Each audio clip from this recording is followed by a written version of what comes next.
جی وعلیکم السلام ورحمۃ اللہ وبرکاتہ۔ محترم بھائی نے لکھا جی شہ محترم جہنم سال میں 2 مرتبہ سانس لیتی ہے، کہتے ہیں یہ روایت بسند صحیح ثابت ہے یا نہیں؟ بالکل صحیح حدیث ہے بھائی، یہ بالکل صحیح حدیث ہے۔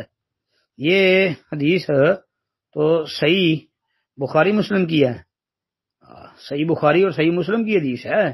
بخاری شریف کے اندر یہ حدیث 537 نمبر پر ہے اور صحیح مسلم کے اندر 617 نمبر پر۔ اس کے علاوہ امام مالک کا موطا یعنی موطا امام مالک کے اندر، مسند احمد کے اندر بھی یہ روایت 7246 نمبر پر موجود ہے اور کئی سندوں کے ساتھ یہ آتی ہے۔ ابو ہریرہ رضی اللہ تعالی عنہ سے یہ روایت موجود ہے، بلکہ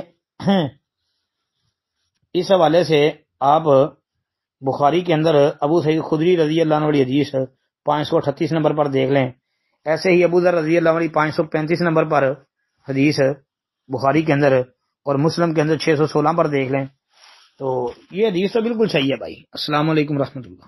السلام ورحمۃ اللہ وبرکاتہ۔ تو یہ بھائی بات یاد رکھیں کہ وہ 2 سانس لیتی ہے جہنم، ایک سانس لیتی ہے تو گرمی ہو جاتی ہے، پھر ایک سانس لیتی ہے تو سردی ہو جاتی ہے۔ یہ سردی اور گرمی کا موسم جو ہے نا، یہ جہنم کے سانس لینے سے ہو جاتا ہے۔ السلام علیکم رحمۃ اللہ۔